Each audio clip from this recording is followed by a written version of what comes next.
What's up, kitchen table wizards? What's up, deck brewers from all over the world? Every time Wizards has for us a reprint set with a lot of cards from older iconic sets, and when that happens, a lot of those staples, they drop down in value.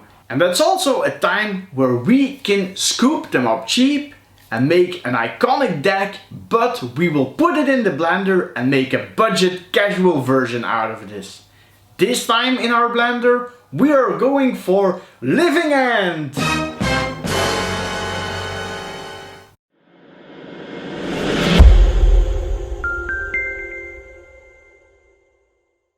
So today I can do what I like a lot, and that is taking an iconic deck and throw it into my blender and build a nice casual budget version for it that you can play, that we can play for cheap, and that I can also play in my Gauntlet series. And if you're new to the channel, check out the link here to find out more about our Gauntlet series. It's really fun, I think you will enjoy it. And what's also fun is that I can keep on giving you vouchers from our dear partner Cardmarket. Check out the link in the description below to find out more about the best place where you can find your Magic cards. Now, do you want to be eligible to win a voucher? I think you do. Then leave a comment below the video and tell me in which year you start playing Magic. Or you can also tell me which set it was that you first bought when you are getting into Magic. For me, it was, I think, the revised edition or the third edition. There were also boosters from the Dark back then. I remember that vividly. Getting my first booster, getting a volcanic island, and then trading it very proudly to an island fish, Jasconius. Yay! Now, as always, I also have some help. Our intern Nora, she is still here. Nora, are you ready for the deck? Well, yes, but maybe you can explain how it works first. Yeah, maybe I can put it a little bit in context. So the deck we're going to build today, that's a combo deck, and the original concept that exists already from a long time. It's even played in Legacy, it's played in Modern, so it's a very iconic deck for Magic. The only problem is that its original version that you can see here in the link, that's really expensive. But I'm here to convince you, to show you, you can also play Magic for a lot less money and have an equal amount of fun. Probably even much more fun doing it like this. So this deck is around 40 euros, 50 US dollars, and let's head into the deck right now. So there are different versions of this deck, and a well-known version also uses the Cascade mechanic. Now, I already did a deck with Cascade, you can find it here in the link if you want to check it out, with Hydrogenesis. So we're not going to do a Cascade version of this Living End deck. Yes, Nora, are you always going to put in this sound effect when I say Living End? Ah yeah, I guess you do. So let's look at the card Living End.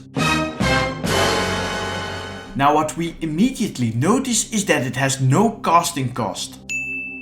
So you can only play it by suspending it. Now the rules are that when a card has no casting cost, it's considered to have a casting cost that is 0. And that's interesting. Wow, that is very interesting. Please tell me more. So normally you can play this card with its suspend mechanic. So in this case you play the suspend cost of 4 mana and then you exile the card with 3 time counters on it. Each upkeep you remove a time counter from it, and then when the last one is removed you play the card without paying its mana cost. Now let's have a look what the card does. Each player removes all creature cards from his or her graveyard from the game. And then each player sacrifices all creatures. Each player puts all the previously removed cards into play. So in the end you'll be destroying all creatures while meanwhile raising the dead. Hence the name Living End. Yes. Now in our combo, we're not going to wait for 3 turns before our spell will resolve. We will try to abuse the fact that it costs 0 mana and will try to cheat it in play. To start the combo, it's best to have our combo card in our hand, together with a red instant called Electro Dominance. Now you can play Electro Dominance for 0, and so you can play the Living End for free. So you can use it both as a surprise board wipe or to bring all your creatures back from the dead. Both Carry Zev and Yahenni's expertise also have a similar effect, as they allow you to play it for free. Now we even have a way to play our combo when it's in your graveyard using Discard, Finale of Promise.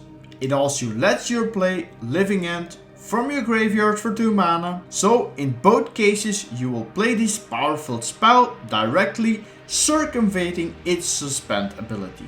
And you play it for free. Noah, I didn't even say Living End. You just did. I was just one step ahead. Huh. Maybe we start with the deck now, just look at some lands. For the basics, I'm playing 5 islands, 4 mountains and 2 swamps. The Kaldheim lands all have something mysteriously threatening, so they were my picks for this deck. 2 Evolving Wilds help to search for the right basics.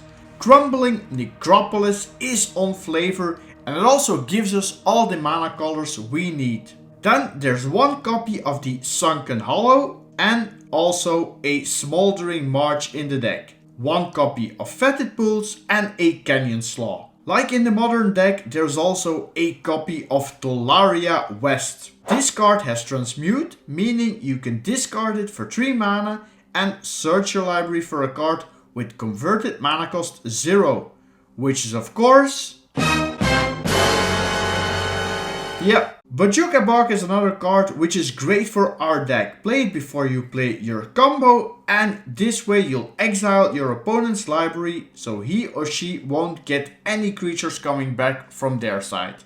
Now there are a lot of versions of this deck, but most of the versions, they also play a lot of creatures with cycling, so we can get them into our graveyard while searching for our combo card. Now, as always, I keep my decks diverse and I also decided to keep my creature suite diverse. I went looking for some cycling creatures and I found the following 3 that are also in the blue version of this deck. The great thing about these 3 cards is that they cycle for just 1 mana. They have 4 or more power and flying or hexproof. In black and red we also have some solid cycling creatures. Both Desert Seraton and the Horror of the Broken Lands deserve 2 copies in this deck.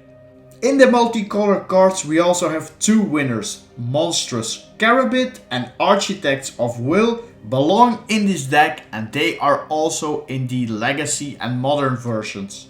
The Architect even stacks the top 3 cards of your opponent's library so you can manipulate what he's going to draw next. This guy cycles for 2 mana, but the Menace on the Granite Titan gives him also a spot in the deck. And this Archfiend is probably one of the most important creatures if you have more cards in your hand. It has 4 power, it cycles, it weakens your opponent and sometimes even removes your opponent creatures. And it flies. You might notice that we also play some dual lands that are swamps, so this Twisted Abomination can fix our mana when he cycles.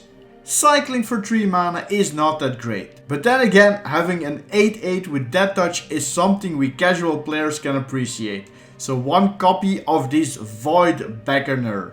The following 4 creatures don't have cycling, but they do have abilities that makes them fit right into the deck. Both the Shriekmaw and the Muldrifter earn a spot in this deck. These 2 elementals you can play for their reduced evoke cost, which makes them end up in your graveyard, exactly where you want them to be. The Waker of the Waves is also amazeballs in the deck. It's a 7/7 which makes your opponent's creatures weaker. And you can discard it for 2 mana for some extra card selection. Now the last couple of creatures, you can call them the brand special, but they also do fit in our deck. Kaldheim brought us Egon, God of the Dead, a 6/6 death touch for 3 mana, which needs cards in your graveyard to survive. But that's not really an issue in this deck.